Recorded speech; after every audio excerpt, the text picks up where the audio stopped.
Hi, I'm Delisa. 27 years ago, my parents dropped me off at Memorial Hospital for what the doctors called a high-risk procedure to remove a tumor wrapped around my spine. I was 16 and terrified. Now I know why no one was there when I woke up. Miss Delisa, you have a visitor. Nurse Kathy poked her head into my hospital room, where I'd been recovering for 2 weeks since the surgery. I tried to sit up, wincing. My parents finally showed up? No, honey, it's Maya Garcia. She was your surgical nurse years ago. Says she needs to talk to you about something important.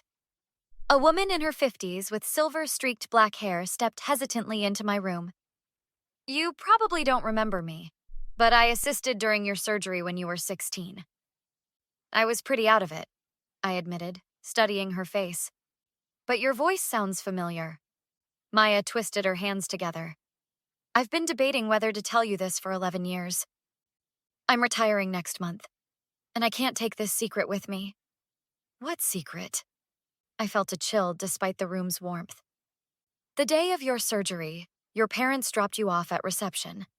When Dr. Bennett told them it would be at least 8 hours, they said they had a charity gala that evening. They told me they waited the whole time, I said, my voice suddenly small. Maya's face hardened. No, they didn't wait at all, but that's not the worst part. She took a deep breath. When I asked for a contact number, your mother said, and I'll never forget this, don't bother us if she doesn't make it. Just call if she survives. The room seemed to tilt. That can't be right. I'm so sorry, Delisa. I documented it in your chart. Reported it to my supervisor, but nothing came of it. Your parents made substantial donations to the hospital. I think it got buried. Where were they when I woke up? I was alone for 3 days. At their ski cabin in Aspen. They didn't return my calls until day 4.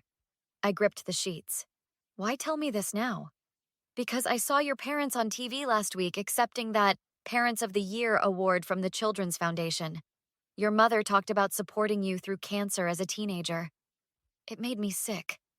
11 years of speaking engagements about their brave daughter and the family's cancer journey, I whispered. They've built their social standing on this lie. Maya reached into her bag and pulled out a thumb drive. I kept copies of everything. The chart notes, my incident report, the phone logs. I shouldn't have, but I always felt someone needed to know. Does anyone else remember? Dr. Bennett? But he retired to Florida years ago. And Vivian, the anesthesiology nurse. She was furious about it. I took the thumb drive, my hand trembling slightly. Thank you for telling me. For being there when they weren't. What will you do? I looked out the window at the sprawling city below. I need to make some calls. They don't deserve to get away with this, Maya said, heading toward the door. Especially not while profiting from it. They won't, I promised. Not anymore. After Maya left, I called the one person I knew would help me navigate this. My father's sister, Aunt Teresa. They did what? Teresa's voice crackled through the phone. Delisa, are you absolutely certain? The nurse had documentation. She gave me copies. Those self-righteous, pretentious... Teresa cut herself off. I always knew they were cold, but this? This explains why they wouldn't let me see you until you were almost recovered. I need a lawyer, someone who specializes in fraud cases. I know just the person, Teresa replied. Marlene Soto. She'll eat them alive. Walk me through your parents' charity work again, Marlene said, spreading documents across her mahogany desk, her crimson reading glasses perched on the end of her nose as she scanned the papers. They founded the Valencia Family Cancer Support Initiative after my recovery, I explained. They've raised over $10 million in the past decade. They get speaking fees of $15,000 per appearance to tell their heart-wrenching story of staying by my side. Teresa snorted from the chair beside me. Meanwhile, they were sipping champagne at the Mitchell's gala. And you have proof they weren't at the hospital? Marlene asked. I slid Maya's thumb drive across the desk. Nurses' notes, hospital records, and phone logs showing they didn't call until days later. Plus, there's this. I pulled out my phone and showed her my recent text exchange with Dr. Bennett. I remember that day clearly, Marlene read aloud. Your parents left immediately after drop-off. I had to assign a social worker to sit with you when you woke up because they wouldn't answer our calls. This is damning, Delisa. There's more, I said. They've claimed over $200,000 in tax deductions for unreimbursed medical expenses related to my care. But I went through my grandmother's papers after she died last year. She paid for everything through a trust. Marlene's eyebrows shot up. So we're looking at tax fraud, charity fraud, and potentially child endangerment, though the statute of limitations has likely expired on that last one. Don't forget defamation, Teresa added. They've been telling these lies about Delisa's experience for years. What about Vivian, the other nurse Maya mentioned? Marlene asked. I tracked her down, I said. She's eager to talk, says she's been waiting for this day. Let's invite her to join us, Marlene suggested, reaching for the phone. 20 minutes later, Vivian Russell bustled into the office, still wearing scrubs from her shift. Sorry I'm late, she said, dropping into a chair. Trauma case came in right as I was leaving.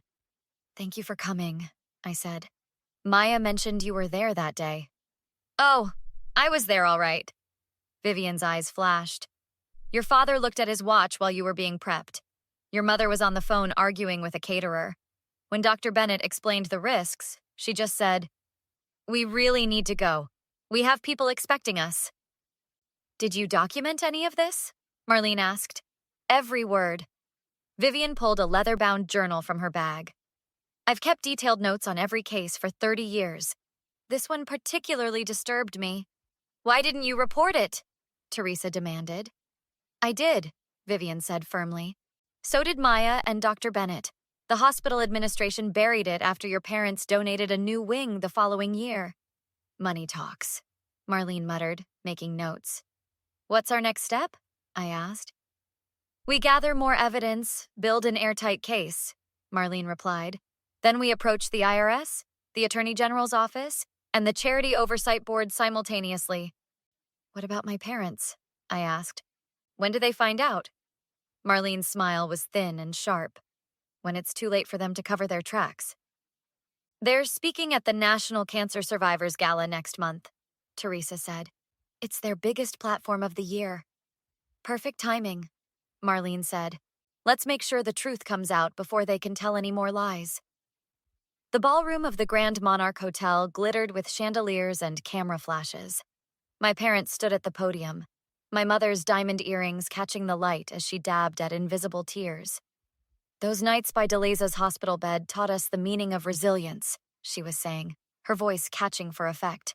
Holding her hand through those dark hours? Excuse me, I called out, stepping forward from the side entrance.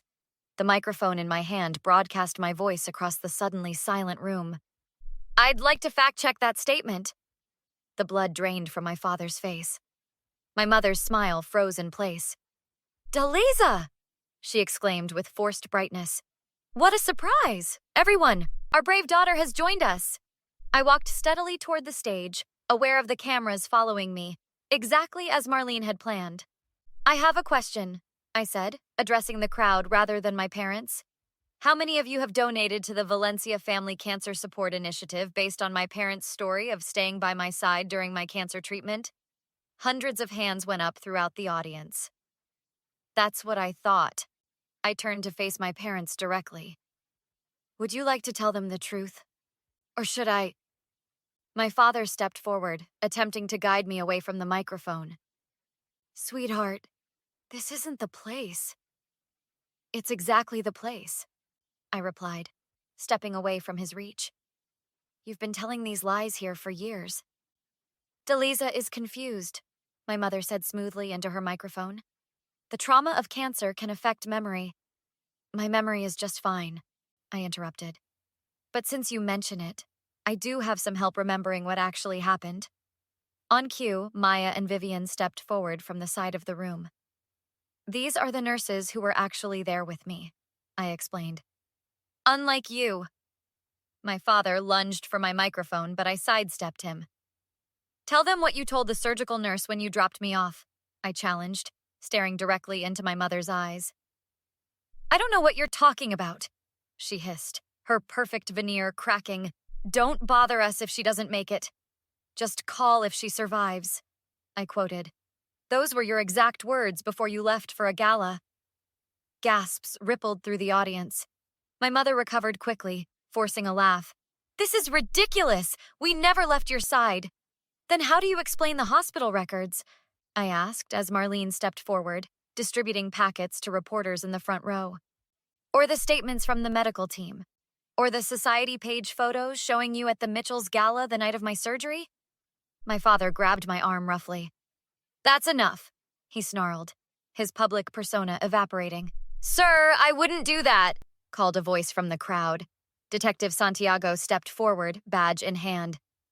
"Especially not with assault charges pending." "Assault charges?" My mother spluttered. "This is absurd."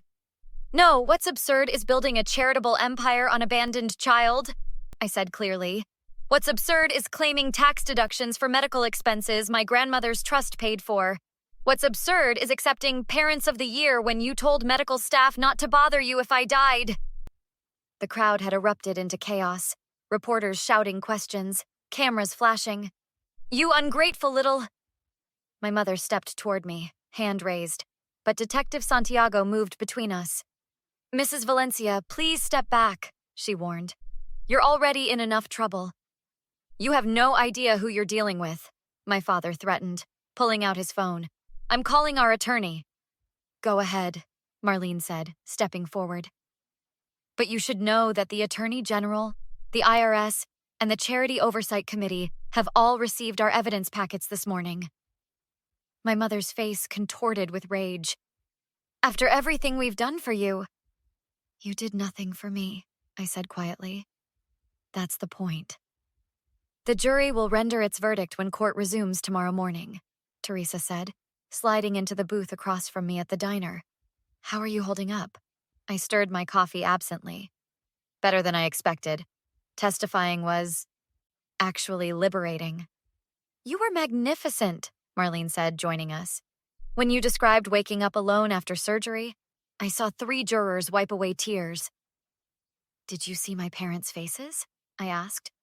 "Like they'd swallowed lemons," Teresa snorted. Their lawyer looked ready to jump ship. Maya slipped into the seat beside me. "I just got off shift. Any news?" "Verdict tomorrow," I explained, "but the damage to their reputation is already done." "The Children's Foundation rescinded their award," Marlene added. "And 6 organizations have canceled your parents' speaking engagements." "Good," Vivian said, pulling up a chair at the end of the table. "Though no punishment seems enough for what they did." "It wasn't just about the punishment," I said. "It was about the truth." The diner bell jingled, and we all looked up as my father walked in alone. He spotted us and approached slowly, his usually impeccable appearance disheveled. "Deleza," he began, his voice hoarse. "Can we talk privately?" "Anything you have to say, you can say in front of my real family," I replied, gesturing to the women around me. He shifted uncomfortably. "Your mother and I, we made a terrible mistake." "A mistake is forgetting to pick someone up from the airport," I replied coldly. "What you did was abandonment." "We panicked. We weren't ready to face losing you." "So you decided to lose me on your own terms?" I asked. "Save yourself the inconvenience of grief?" "It wasn't like that," he pleaded. "We've regretted it every day since. We tried to make up for it by helping other families." "By lying about your own experience," Marlene interjected. "By fraudulently collecting donations and tax breaks." "Please," my father's voice broke. "We're facing jail time. Your mother is devastated. Can't you find it in your heart to forgive us? To speak to the judge on our behalf?" For a moment, I remembered being 6 years old, begging for his attention while he checked his email. 9 years old, performing in a school play to an empty seat. 16, waking up in terror, calling for parents who weren't there. "No," I said simply. "I can't." "We're your parents," he insisted, desperation creeping into his voice. "Biology doesn't make you parents," I replied. "Being there does. These women have shown me more care in the past few months than you did in 18 years. "What do you want from us?" he demanded. anger replacing his contrition. Justice, I answered. Not revenge. Just justice. This will destroy us. You should have thought of that before you built a life on lies, Teresa said sharply. Now I suggest you leave before we call the manager. He turned and stormed out, the bell jangling violently behind him. Are you okay? Maya asked gently. I took a deep breath and realized something surprising. Yes, I actually am. The next morning, we sat in the crowded courtroom as the jury foreman stood. On the count of charity fraud, we find the defendants guilty. On the count of tax fraud, we find the defendants guilty. On the count of false statements to a federal agency, we find the defendants guilty. My mother collapsed against my father, who stared straight ahead, his jaw tight. The judge's sentence came swiftly. 5 years imprisonment, millions in fines and restitution, and the dissolution of their foundation. As they were led away, my mother turned to look at me one last time. I met her gaze steadily, neither flinching nor gloating. This wasn't about hurting them. It was about honoring the scared 16-year-old girl who deserved better. Outside the courthouse, reporters swarmed with questions. What will you do now? One shouted above the others. I looked at the women flanking me, Teresa, Marlene, Maya, and Vivian, and smiled. I'm going to start a new foundation, I said. One that provides advocates for minors undergoing medical procedures without parental support. No child should wake up from surgery alone. Later, as we celebrated with dinner at Teresa's house, Maya raised her glass. To justice, finally served. And to found family, Teresa added. To truth, Vivian said firmly. To all of you, I replied, for being there when it mattered. Have you ever discovered a betrayal, years after it happened? How did you find closure? Let me know in the comments below, and don't forget to like and subscribe for more stories about finding strength in unlikely places.